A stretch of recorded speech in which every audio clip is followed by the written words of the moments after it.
Well, hello and welcome to the Matt Powers Show podcast. I am your host, the titular Matt Powers, former superhero and comic book character extraordinaire, now podcaster and elder millennial, because what else do elder millennials do but podcast?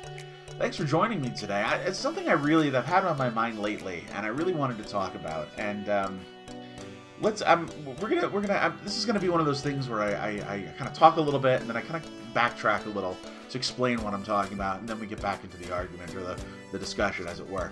I hate the current cost of video games. I really do, and I know that's a cheap shot at the video game industry. We're going to talk a little more about why the cost is as high as it is in a minute. But let me just say this: I really hate the cost of AAA games. And if you're listening to this and you have no idea what the cost of a video game is, modern day video games for any console like PlayStation or Xbox or even on PC, most games go between $60 to $80 for the game. And one of the problems with that is that you don't get the full game.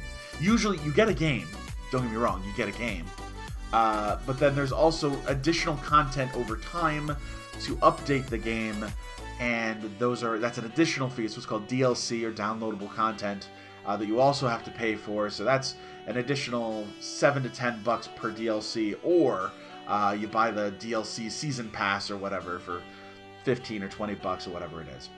That is the cost of most AAA games, standard editions. Then also there are higher up editions that come with all sorts of freebies and things they give you in game. That are usually those editions usually go for $90 or $100 plus the cost of DLC. And then, of course, at some point in time, after a year or two, they put out what's called the Ultimate Edition, which is usually about $70 or $80, and it contains all the DLC within it. Guys, the cost of video games is enormous. Now, I've been playing games for a long time. I've been playing video games since I was a kid. I had a Nintendo system, okay, the original NES. When it came out. I also, prior to that, had played on an Atari. Okay, I remember I had family members who had an Atari. I used to play Atari games, and then when the NES came out, we got an NES. So I've been playing video games since the very beginning of home console games. Okay, and have played throughout the history of games. Now, games weren't always cheap. Of course, they used to be $50 or $60 too, right? But they weren't $50 or $60. They were $40 or $50. Let's be honest here. And even when, in the days when it was, let's say, the PlayStation or the PlayStation 2, games would come out that start at like $40 or $50, but within a year or so, they would drop pretty significantly in price. You'd be able to pick them up for $20 or $30. PlayStation especially had the greatest hits section that they ran for a long time, where games would come out and they'd be $50, but then they'd hit greatest hits after a year or so, and they drop it to below $20, which was a massive success for PlayStation, because the PS2, which I think as a console has been around longer than any other PlayStation console, sold like hotcakes with its games, because they understood that people didn't have a lot of money to spend on games. They had to drop the price on games eventually to get more and more people to buy them, and that got more and more people to buy PS2s. But currently the cost of AAA games is very high, $60 to $70 per game.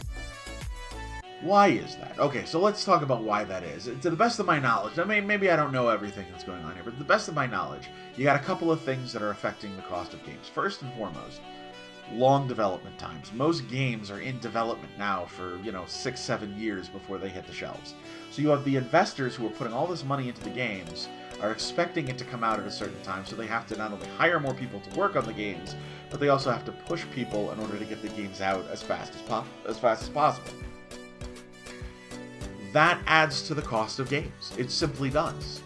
Not to mention, the games themselves are working on newer and newer systems, which means you have to hire people who are trained in newer stuff, right? You can't just hire a guy that's able to do chipsets and tile sets like you could with an old Super NES game, right? You have to have a guy that's fluent in using Unity or the Unreal Engine, or do 3D modeling, 3D environment modeling.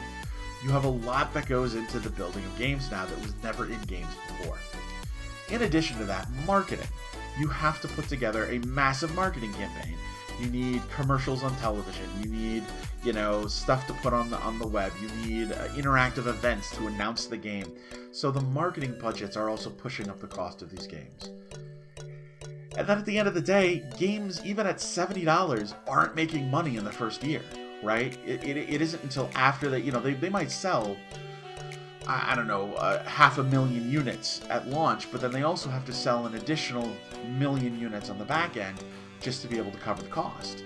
So their investors, who are looking for a return on their investment, are demanding that they make so much money up front. So you're pushing to hit certain statuses of pre-orders, and then you're not even really making money at that point in time. You're just paying back your investors, and you have to be able to make money on additional sales post that. So the cost of AAA games is really high, guys. It is. But here's the other thing too. I find that I don't buy games anymore unless A, they're usually open world games, which means there's a lot of content that's going to be involved in them. And B, I know I'm going to get more than just 20 or 30 hours out of a game. I don't buy a game that's a single player storyline game at the launch cost, right? I don't buy it at $60, $70. Now I will when they finally do discount the games, right? I'll go buy at least like The Last of Us or something, or Uncharted or something like that. I'll buy that when it's $20, because for something that I'm going to be able to beat in a weekend, yeah, $20 sounds reasonable for me. But if it's something that I'm going to be playing for years and years and years, if it's a new Grand Theft Auto game, or Red Dead Redemption, if it's a new Fallout game, if it's something that's massive and open and I'm going to have the opportunity to really sink myself into it for years to come, then yeah, I don't mind spending maybe 60 or 70 on that game when it comes out. That's a one-time purchase that I'm willing to do for something that I'm going to get years worth of enjoyment out of. That, for me, is a payoff of the money that I'm spending, that I'm investing in the game. But I can't imagine putting $70 out there, for a game that, frankly, I'm not going to play after Saturday, And a lot of times that's what I find. I also have stopped buying games day one, because most games that come out aren't finished. They need patches, they need updates. There's also, we're being used to test these games out for the industry, even though they're promised a finished game at launch. The cost of the game just seems too high for as much as we have to go through with it. I will also say this: I have Steam on my computer. My computer can do gaming, and I find myself buying a lot of indie games, which are cheap. They're usually $15 or $20. And I get just as much enjoyment out of those as I would a AAA game. Why should I buy the next Final Fantasy game when I can go on the Steam store and buy Eastward? Now you might say, well, but those things are not comparable, right? And the new Final Fantasy game is going to look gorgeous. It's going to be massive open world. It's going to, it's going to be on a PS5. It's going to look so good. Versus something that's designed to look like a Super Nintendo game, and that is clearly not a Final Fantasy game. You're right. They're not comparable, except to say, how much enjoyment am I going to get out of Final Fantasy? I bought Final Fantasy 15 when that came out, I don't know, 5 years ago.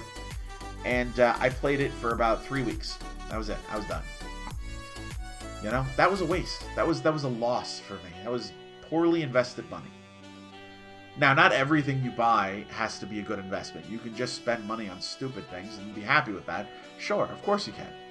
But if the cost of video games is going to be high, the return needs to also be impactful. I've bought games. I've spent money on Cyberpunk and hated it.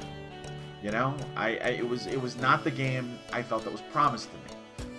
And even with the graphical updates they've done, even with, instead of returning it on the PlayStation, getting my money back, and then trying it on the PC, which was supposed to be a better experience, and it's not a good experience on there for me.